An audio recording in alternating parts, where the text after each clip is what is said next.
Olá, meu nome é Laiane Oliveira da Rosa. Essa é a minha segunda aula de estágio, o estágio supervisionado do ensino fundamental. Meu curso é segunda licenciatura em História. Minha tutora é Maria da Fátima da Silva. Meu RU é 1502630. Hoje eu vou estar dando continuidade no assunto a colonização do Brasil. Na última aula eu falei um pouquinho sobre o período pré-colonial e agora eu vou estar dando continuidade no início do período colonial. Relembrando um pouquinho, o momento histórico ele começa a partir de 1530 e vai até 1822. O Brasil colônia é o período que compreende os anos de 1530 a 1522, e esse fato histórico foi iniciado com a primeira expedição realizada por Martim Afonso de Souza, no litoral brasileiro. O Brasil pré-colonial, só para a gente relembrar um pouquinho do que foi estudado na última aula. No período pré-colonial, a economia baseava-se na exploração do pau-brasil. Essa atividade consistia na extração da tinta, da madeira para a pintura do tecido. Portanto, essa era uma atividade econômica da época. Para cortar a madeira, os portugueses davam aos índios objetos, como as quinquilharias, metais, espelhos, colares, entre outros. Na história chama-se essa troca de escambo. Já no Brasil colônia, o começo. De acordo com a história do Brasil, o marco inicial do Brasil colônia foi o momento em que Dom Pedro III encaminhou Martim Afonso de Souza, em 1530, para realizar uma expedição colonizadora no litoral brasileiro. A finalidade foi estabelecer vilas e dividir lotes de terras para donatários, pessoas que administrariam terras e gerariam renda. Para explorar os metais preciosos e cultivar a cana-de-açúcar. O trabalho de expedição de Martim Afonso de Souza estendeu-se no litoral de Pernambuco até o Rio da Prata.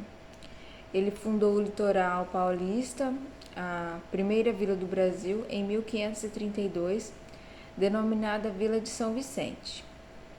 A partir de então, Portugal adotou uma medida para estabelecer o processo de colonização do Brasil: as capitanias hereditárias. Essas estratégias consistiam na divisão do país em 15 capitanias hereditárias, que eram faixas de terra que abrangiam o litoral brasileiro até o limite estabelecido para o Tratado de Tordesilhas. Este era um documento que atestava o acordo entre Portugal e Espanha sobre os limites das terras descobertas por ambos. Como já foi dito, quem recebia os dotes eram denominados de donatário. Já os documentos que atestavam o direito de posse da terra era denominado carta de doação e floral. Sobre as capitanias hereditárias, elas eram 15. Tinha a do Pará, de João de Barros, do Maranhão, Fernando Álvares de Andrade, do Piauí, Antônio Cardoso de Barros, Rio Grande, de João de Barro e Aires da Cunha, do Itamaracá, de Pero Lopes de Souza, de Pernambuco, de Duarte Coelho, Bahia de Todos os Santos, de Francisco Pereira Coutinho, Ilhéus, de Jorge Pereira Coutinho, Porto Seguro, de Pero de Campo Tourinho, Espírito Santo, de Vasco Fernandes Coutinho, São Tomé, de Peru de Goiás, Rio de Janeiro, Martim Afonso de Souza, Santo Amaro, de Pero Lopes de Souza, São Vicente, de Martim Afonso de Souza e Santana, Pero Lopes de Souza. Os motivos de Portugal para dar início na colonização. A terra recém-descoberta despertava interesse não apenas de Portugal, mas também de outras nações. Os lusitanos enfrentavam ameaças de navios estrangeiros que cercavam o litoral brasileiro, como, por exemplo, os franceses, que haviam fortalecido relações com os indígenas. Além disso, alguns países não reconheciam o Tratado de Tordesilhas. Não apenas a ameaça estrangeira que se instalou no Brasil, mas também a busca por metais preciosos contribuíram para a escolha de Portugal de colonizar o país. A Espanha havia descoberto o ouro na América. Com isso, os portugueses criaram a expectativa de encontrar o brilhante de cor amarela também em solo brasileiro. Aí se inicia a criação do governo geral. No Brasil Colônia, o primeiro governo geral foi criado em 1548. O sistema de capitanias hereditárias não deixou de existir, porém algumas fracassaram em detrimento de alguns motivos, que foram eles a ausência de recurso financeiro, o ataque dos índios, a ameaça de estrangeiro e a distância em relação à metrópole. Lembrando que essas capitanias hereditárias, ela tinha como objetivo gerar renda para a coroa portuguesa. O objetivo de Portugal em criar um governo geral era de reduzir o poder dos donatários e formar um comando geral na colônia. A Bahia foi selecionada como sede do governo geral em razão do lugar ser um ponto estratégico para estabelecer a comunicação com as outras capitanias brasileiras. Quem foram os governadores gerais? Para administrar a colônia e responder em nome do rei, foi escolhido um governador geral. Os 3 primeiros foram Tomé de Souza. Ele foi o primeiro governador geral. Na sua administração fundou a cidade de Salvador em 1549, a primeira capital da colônia. O governo de Tomé de Souza durou de 1549 a 1553. O segundo foi Duarte da Costa. Ele foi o segundo governador-geral da colônia. O governo dele durou de 1553 a 1558. E aí também temos o governador-geral Mendes Sá. O terceiro a assumir o governo geral. Na administração de Mendes Sá, os franceses foram expulsos do Brasil. Ele também fundou a cidade de São Sebastião do Rio de Janeiro e permaneceu no cargo de 1558 a 1572. A estrutura do governo geral no Brasil Colônia. O governo geral no Brasil Colônia havia 3 auxiliares, sendo eles o ouvidor-mor, encarregado da justiça do governo, o provedor-mor, responsável pelo setor financeiro, e o capitão-mor, que cuidava da defesa do litoral. Já a economia da época era diferente, ela começa a se diferenciar do período pré-colonial. Para estabelecer a política econômica no Brasil, Portugal adotou algumas medidas como a produção de cana-de-açúcar. Essa escolha foi em razão da experiência bem-sucedida de Portugal em outras colônias como São Tomé, Ilhas de Madeira, Açores e Cabo Verde. O comércio na colônia respeitava a medida do Pacto Colonial, que era o direito de exclusividade de comercialização entre colônia e metrópole. Os portugueses utilizaram, a princípio, como mão de obra escrava os índios. Estes, no entanto, resistiram e, além disso, a prática era condenada pelos jesuítas.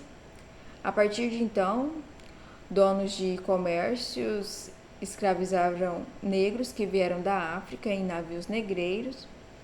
Os jesuítas reagiram contra a prática da escravidão dos índios, porém concordavam com a escravidão dos negros.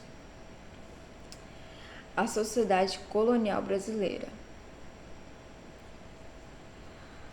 A sociedade no período do açúcar era marcada pelas grandes diferenciações sociais. No topo da sociedade, com poderes políticos e econômicos, estavam os senhores de engenho. Abaixo aparecia uma camada média formada por trabalhadores livres e funcionários públicos. E na base da sociedade estavam os escravos de origem africana, corrigindo, os escravizados de origem africana. Era uma sociedade patriarcal, uma vez que o senhor de engenho exercia grande poder social.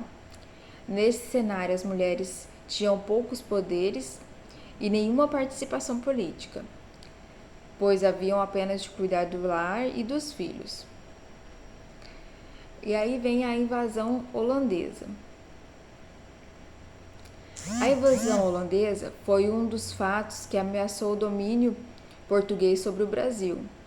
Em 1580, ocorreu a União Ibérica, que foi a unificação entre a coroa de Portugal e Espanha. A Holanda era parceira dos portugueses, porém inimigo da Espanha. Os holandeses haviam investido na produção de cana-de-açúcar no Brasil. No entanto, eles foram afastados dos negócios. Com isso, em 1624, tentaram invadir a colônia, no estado da Bahia, permanecendo até 1625. Outra tentativa de invasão foi em Pernambuco, em 1630. A presença dos holandeses no Brasil foi firmada a partir da chegada de Maurício de Nassau, em 1637, onde ficou até 1644. Entre os anos de 1630 e 1654, o Nordeste brasileiro foi alvo de ataque e fixação de holandeses. Interessados no comércio do açúcar, os holandeses implantaram um governo em nosso território, sob o comando de Maurício de Nassau. Permaneceram lá até serem expulsos em 1654. Nassau desenvolveu diversos trabalhos em Recife e modernizou a cidade. Esse é um pouquinho sobre o período colonial, a estrutura econômica desse período, as mudanças, porque tem uma mudança bem perceptível do período pré-colonial para o período colonial. E a partir daqui se inicia o declínio do período colonial. Tem muito mais assunto nesse pequeno recorte que eu fiz. Tem toda a questão que vieram os jesuítas para catequizar os índios, o processo de tráfico de escravos, de seres humanos livres que foram escravizados, mas o recorte principal, que seria os aspectos mais importantes da colonização, se refere a isso, aos aspectos econômicos, como que foram formados os governos gerais, as capitanias hereditárias. Essa é um pouquinho desse assunto. Essa foi mais uma aula. Obrigado por quem acompanhou até aqui e até a próxima.